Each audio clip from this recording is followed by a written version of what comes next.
And as you can tell, Brian Young is spot on. The lead singer, Brian Geller, really looks like Roth from like 1981. He really did a good job there.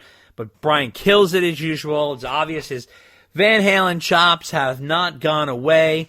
Dave, what did you think of this? That was great. Great choice of a song. Man, I love that song. Yeah, it's really, it's kind of an unearthed classic.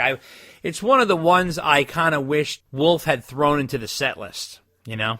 Yeah, well, I can't complain about any set list Wolf came up with because he always... Yeah, no, he did a great job. No, he did a great job. Life magazine, Dave, came out with a special tribute to Van Halen. It's a 98-page special feature with all kinds of photos and tons of copy chronicling the band's rise to fame, and the photos are top-notch. This is sort of a keepsake for fans. The info is kind of basic, but it's also fun. There's no real juicy nuggets of unknown info that we're always looking for, but it's well-written articles by reliable music journalists like Dan Sneerenson and Chris Nashawati and Steve Doherty and Chuck Klosterman. So there's a lot of cool stuff in there.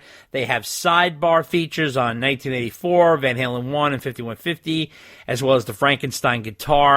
Note that it's very Roth heavy, Dave, and there's two things in there that really stand out. Number one, there is one photo of Gary and one paragraph on Van Halen 3 in the entire 98-page magazine, which is interesting. Number two, I was a little disappointed in that Life magazine didn't reprint their original article on Van Halen from 1982 when they were on tour with the band, which I believe was the Diver Down tour, if I remember correctly. I think it was the Diver Down tour. I think it was 82, if I remember correctly. And they did a whole spread. Do you remember this, Dave? In Life magazine, that is kind of a famous article. I do. I think I bought a back issue of it back in the day. Yeah, it's got a baby on the cover of it, yeah. That's really... incredible article. I'm so surprised that they did not reprint that article. I think that would have made sense. Yeah, that's that's the one. Yeah, that's the one. And they own it. It's theirs. Yeah, it's so strange that they didn't do that. And then it wraps up with all these different people remembering Eddie Van Halen. So that is definitely worth getting. It's out on the newsstands now. Pick that up.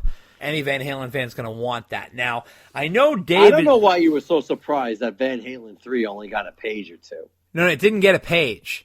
It got one paragraph. That's about right. Do you think it should get more than that? Well, if you're chronicling the band's career from beginning to end, of which they were doing, first of all, it's very Roth heavy, very Roth heavy. That's number one. Number two, they really were getting into, each step. So the whole Van Halen 3, to have one picture of Gary and only one paragraph, I mean, it's sort of at least worth a page out of 98. I mean, that's a lot of pages. He's lucky he got a mention at all. Oh, listen to you tough bastard. Dave's a ball breaker. He'll throw Gary under the bus every day. No, well, I think David Lee Roth edited that. Oh, you're right. Oh, Dave, by the way, can you hear that? Can you hear that? That's the sound of Mrs. Sharon crying. His poor mother, Josephina. Oh, my God. So anyway... Getting to something that Dave will sink his teeth into, get him a little happier than he was about Van Halen 3, is the new Talus album. So Phil Naro, the lead singer of Talus, says, I am totally psyched about this album, and I want to assure our fans that we are continuing right where we left off back in 1985 in terms of sound and musical intensity. They can also expect 4 songs that appeared on an unreleased album which Talus recorded 35 years ago that was entitled Lights, Camera, Action, plus 4 re-recorded studio versions of tracks that originally appeared on their classic live album, Live, Speed on Ice. And Dave, we have the track listing here, so I want to read it out to you, but before I do that, I want to tell you there's guest appearances on the album from 2 of the previous members, Mitch Perry and Johnny Angel. The lineup is going to be, of course, Phil Naro on lead vocals, and Billy Sheehan on bass, and Kyrie Nadovsky on guitar, and Mark Miller on drums. And they recorded the album simultaneously online via Zoom from various locations in North America. Here's the track list. Don't Try to Stop Me Tonight, Come When You Call, Black and Blue, Do You Feel Any Better, Lone Rock, I'll Take the Night, Crystal Clear, In the Take, Close to the Killer, Power to Break Away, In Love with Yourself, Inner Mountain Flame and Misunderstood. Dave, what do you think of this? Cannot wait. On paper, they are doing everything right. Like a lot of those song titles, I remember the songs from bootlegs I had from Talus back in the day. So recording studio versions of live songs, check. Recording legitimate versions of songs that they didn't get to do the last time, check. Getting original band members to play on some of the songs, check. I mean, they're just checking all the boxes. So I am continue to be super stoked for this album to come out. Yeah. Let me know, Bill. I can't wait. Take my money. Take your money. And apparently, did you also see something about a live DVD, Dave? There's something in there that mentioned about them doing some sort of live DVD. Did you see that? I didn't see that. I know they've recorded some stuff like unofficially. So yeah, it says here, not to mention they have plans for a live DVD. So we'll see. Maybe they recorded one of those shows we saw at the Iridium. That would be cool. If they're actually putting the album out on CD, maybe that's how they entice people to buy it. Yeah. So, you get like a bonus DVD of a live show, which would be a phenomenal. That's an old school great idea. Yeah, that I love packaging like that. That's the way to go. Right. Yeah, totally. And we come to our final piece of news. Dave, it comes from our friend Margot Nahas, and she is the artist who did the cover from the 1984 album. She created the Smoking Angel. She is known for that. Now, what she has done, Dave, is she has come out with a new print of the Van Halen 1984 cover. Now, it doesn't have Van Halen or 1984 right now, but it's the actual cover, which is the image that she owns, which is the angel smoking a cigarette, right? But in this one, she's updated it a little bit because it's a tribute to Ed. It's a weeping angel. So the angel has little tears in his eyes, and the prints come in 3 different sizes, and they're limited to 100 each, and the sizes are small, which is a 13 by 17, a medium, which is 16 by 20, and large is a 20 by 25. You can go to van-halen1984.com to get one. So I spoke to Margot, and this is what she said. She says, I was in my studio when I heard the news Eddie Van Halen passed away, and I was devastated. The little rebel angel on the front of the Van Halen 1984 album was a sure depiction of Eddie heading the awe-inspiring resistant group armed with guitars and drums and their incomparable DLR that would rise to world fame in the release of their iconic 1984 album. Selling only the rights to the cover, I remain the copyright holder of the cover image, and I protected as best as I could over the 36 years since its release, January 9th, 1984. Although I did not know them, I felt a great connection because some fans felt the image of the angel sneaking a cigarette was just as powerful as the record it held. So alone in my studio, I began to cry. Eddie was the leader, and now the leader was gone. Van Halen would never be the same, and I felt compelled to show I was not the only one mourning. The angel that became a part of the group's image was mourning as well. With tears in my eyes, I went to my airbrush and painted tears in the angel's eyes and posted on Facebook as a tribute to the band. It went viral, and I had so many requests I needed to do something to share the image. At first, I painted in the tears on the first 3 prints, and it was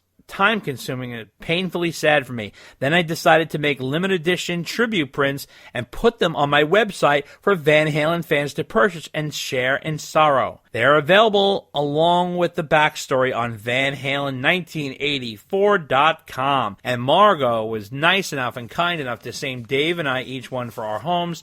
And I want to thank Margot. She is like the sweetest lady. It is ridiculous how nice and talented she is. And let me tell you something, Margot. There has never been a Van Halen cover like 1984. Nothing holds a candle to that. And I'm going to say it's one of my favorite all-time album covers, period, because it really does make a powerful statement. It captured the Van Halen energy and attitude. It was magical. That whole story, what she told us on our podcast, and you guys can check that. It's one of our back podcasts. Fantastic story and great interview. She was fantastic, right, Dave? Of all time. Yeah, no, she was great, and it was really very nice of her to send those out to us. Oh, it was so unbelievable. Thank you, Margot. That was very thoughtful of you. So kind and generous. I tell you, it really works because the look on the angel's face really works with the tears now. It was just, you're almost like, did she change the face a little bit? But no, she didn't. It's incredible. It just works that way. Yeah. So very touching tribute. Yeah, very powerful, very touching, and definitely want to check that out. van-halen1984.com. Get them while they're hot. Well, Dave, that wraps up Van Halen news. And that's the way it is. Good night. And boy, do we have an episode to kick into the new year, Dave. I have been cooking this up for a long time, and I am proud and excited to announce that Dave and I are doing a 30th anniversary episode of A Little Ain't Enough, David Lee Roth's fourth solo effort. I guess it's officially his third solo album, but it's his fourth solo release if you start with Crazy from the Heat in 85. But this one from 1991, Dave, 30 years ago, you and I were 21 years old. We were just legal, Dave. We were in the prime of our lives. We had full heads of hair. It was an incredible time. And a little wasn't enough. A little wasn't enough. That's right. So Dave and I, we went and we saw them. Do you remember where we saw them, Dave? Jones Beach. Jones Beach. And do you remember who opened? Yes, it was Extreme and Cinderella. That's right. That's right. So it was a triple bill of Extreme, fronted by Gary Cherone, the third lead singer of Van Halen. Who knew? Who knew, right. Dave? Who knew? But I tell you, I remember at that show, everybody was wearing an Extreme t-shirt. Oh, well, they were hot that summer. Yes. They were smoking. They were on the rise. Cinderella was sort of middling.